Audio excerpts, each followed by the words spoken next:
Welcome back, everybody. The History Guy here, and this is to be the final episode, playing as House Stark on Hearts of Ice and Fire, which is a Hearts of Iron 4 Game of Thrones mod, and we're going to wrap it up here, however long it takes.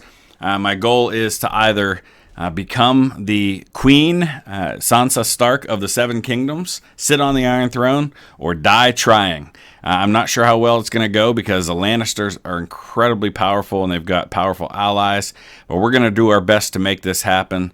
It is December of 1947. We're about to hit 1948. I've got 6 nuclear weapons, and I'm planning on just ramping up a whole bunch more. And the nukes are basically my dragons. That's my fire with which I'm just going to destroy everything if I have to. But you can see the huge number of divisions that the Lannisters have. They've got 341 just in this area. It's going to be a nightmare trying to take them on, and I don't know that they have nuclear weapons, but I'd be really surprised if they don't. So we're going to see what happens.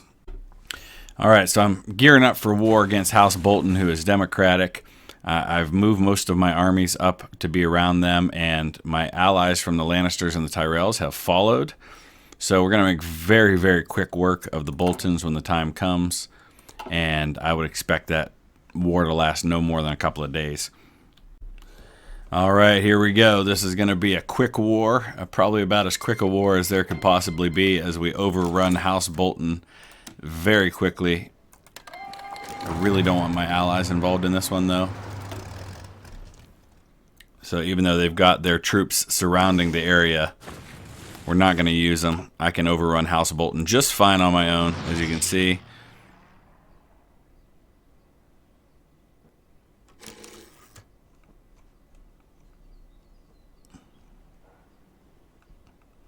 All right, let's get in there and take the Dreadfort, boys. All right, and that's all it took. We're going to take all states. End of that. Very quickly gobbled up the Boltons. So now we can turn our attention down south. Honestly, not even sure I should keep an army defending this area here. It's probably better to pull them out. I've got maxed out forts all the way along here. I've currently got 7 nuclear reactors, and I'm also in the process of building 5 more. So we're ramping up the nukes as quickly as we possibly can. That's the only chance I'm going to have in this war that's about to come. All right, now that I've completed the research for modern tanks, we're going to begin the process of replacing our light tanks with modern tanks in the armored divisions. And I'll just do 2 for now. You can see that's going to ramp up the attack ratings by quite a bit. But I don't want to do too much because that's going to, number one, make all of my light tank equipment just sit there. And number 2, it'll just kind of empty out my divisions. So we'll start with that, and we'll see just replacing 2 battalions per division, what that's going to require. It requires 3,700 modern tanks. So we're going to start producing those, and hopefully modernizing the army will get me an edge. Okay, so here comes step 1 towards war with this powerful alliance. We're going to leave the faction that I was a part of with the Lannisters and the Tyrells. Of course, now they're inviting me back to that faction. And we have exiled divisions that we're going to have to pull back. I'm not entirely sure where those are because I thought I had all my divisions where I wanted them. All right, they're good now.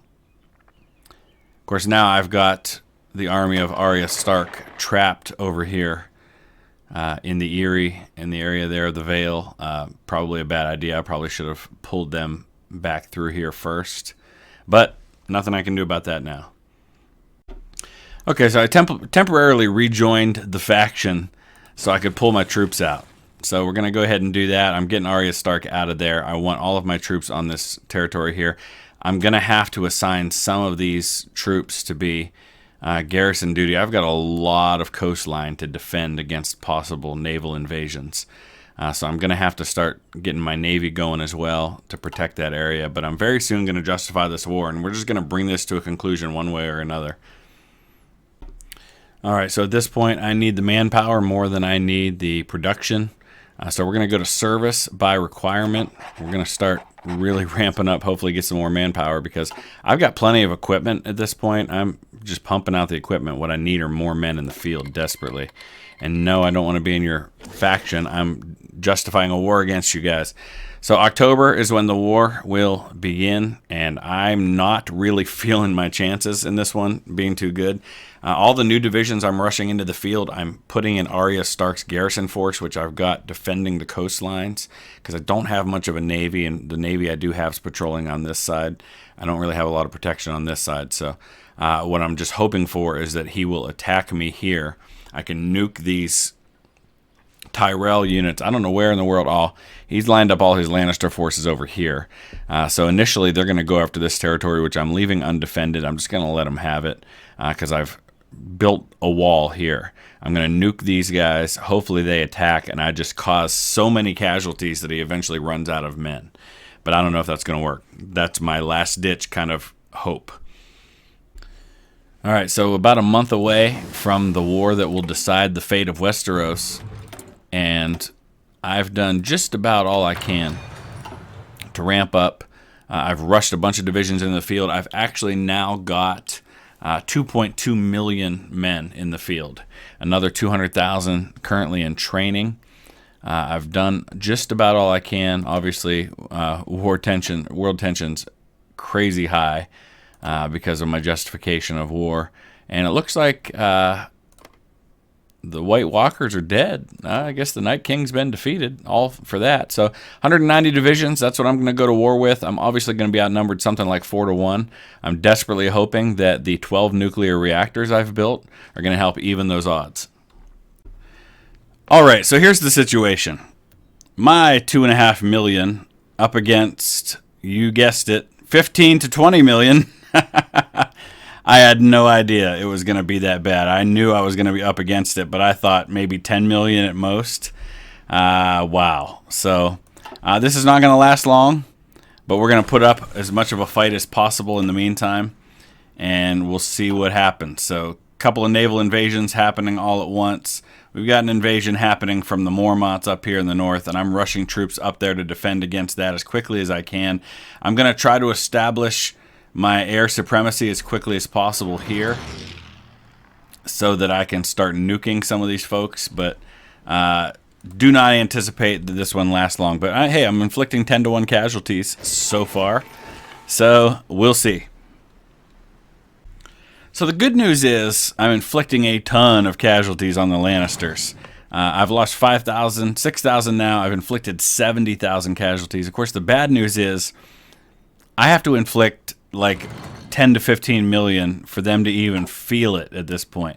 And by that point, they'll probably have overrun me. So I'm just trying to throw back these naval invasions wherever I can. That's the main thing, is that if he tries to attack here, I'm good. It's just the naval invasions that I can't stop, and I just don't have enough manpower to cover all of those areas where he's going to try to hit me from. And I've got, let me show the number of planes that I'm throwing at the Riverlands, and yet I still can't establish air superiority. I'm only at about 23%, so I just don't have the planes to be able to do that. So he has begun attacking at my most fortified positions, and so far I'm doing pretty well there. Here's the situation. I've lost 15,000. I've inflicted 345,000 casualties, and that's without dropping a nuke because I haven't been able to establish air superiority. Now I've gotten some more fighters down in that way, and I'm doing everything I can. I've got 1,645 fighters, and that still only gets me to 47% air superiority, though it does seem to be climbing a little bit at a time, so I think I'm starting to maybe cause some attrition there. I don't know, but if I can establish that, then I can drop some nukes and I can take some of him with me. All right, we got to deal with this over here. Man, he is just landing troops everywhere, and I just have to keep kind of countering those moves wherever I can. All right, things are getting a little ugly down here now. He's just got so many divisions. But 22,000 losses, almost 500,000 inflicted. Man, if I could keep that up long enough to hang on, maybe I have a chance. Oh, he's attacking all the way along this line now. If I can keep holding off the naval invasions, maybe I have a chance. But if he breaks through on this line, it's over. I've got to hold that defensive line. There, look at those casualties climbing. I love it. Absolutely love that. All right, we're into January 1950, and we're still holding the line against these massive assaults. Looks like I'm out of fuel, so that's a problem. That's certainly going to hurt my air power. I'm going to have to trade for some more fuel if I can. 39,000 casualties lost, almost 1 million inflicted. Way better than I could have expected, but I just don't know that I can replace those losses like he can. So let's see if I can do anything at all to try and trade for some fuel. Oh, that's my problem, is that the places I normally trade for, I'm just not getting it. I think we can stop worrying about this. Yeah, it looks like he's largely kind of killing my trade ability because of his naval power. So that's probably what's happening here. And the lack of fuel certainly going to hurt my ability to operate aircraft. So let's see what's happening with that. Yeah, my fuel is just killing me. My mission efficiency is down to 14%. All right, so something I should have thought of sooner is synthetic refineries. I didn't think about the fact that I would lose all of that ability to produce fuel or to trade for fuel once the war began, because I just don't have much of a navy. So that's obviously going to become an issue for me. So I'm going to try to ramp up and start producing my own really quickly, or else this is going to go a lot shorter than I thought. 52,000 casualties, over 1 million inflicted. So we may be going down, but we're going down swinging big time. All right, we're into March, and here's the number: 70,000 losses on my side, 1.63 million on his side. The problem is I'm going to run out of manpower way before he does. So we're just going to keep this going. We're going to keep inflicting as many casualties as I can for as long as I can. And just hope for the best. All right, so he's landed a couple places on my northern coast here. I'm rushing troops in there to try and take those areas back as quickly as I can before he establishes more of a front and makes it impossible for me to contain him. Everywhere else I have contained so far. And like I said, the key is that he gets no breakthroughs here, because once he breaks past my wall, then it's just kind of a free-for-all on my territory. 90,000 losses for me now, so mine are starting to climb. I've inflicted over 2 million, though. So it's a heroic effort, to say the least, but he's starting to open up some territory behind me, and that's going to be a problem for these guys down here. All right, there's the breakthrough I feared. He's got a hole punched in my southern wall, and a lot of it came because he had a successful naval landing in the south, which I'm finally containing. But unfortunately over here, as I've contained that, he's broken through down here. So I think that's probably the beginning of the end. You can see I've lost almost 200,000 now. I've inflicted 3 million casualties, but that's pretty much going to do it except for the final score. He's going to punch through, and we'll just kind of see. We'll watch this a little bit, but he's also broken through up here. So we're going to wrap this up right there. You can see it's pretty difficult. I think it's very difficult to win as a democracy or as a communist government on this game mode. Even though I switched to fascism, eventually I had to go to war with the other fascist countries, and that just made it really, really hard with my goal of trying to unite the 7 kingdoms. So we're going to wrap this series up right there. Sorry I didn't give you a happy ending, but this is a tough mod. I'll probably revisit it again some down the road, but for now I'm going to switch my focus over to my Crusader Kings 2 mod that I'm playing. But thanks for watching, guys. Thanks for sticking with me through this. I've had a lot of fun with it, and we'll see you again soon with some more Hearts of Iron 4.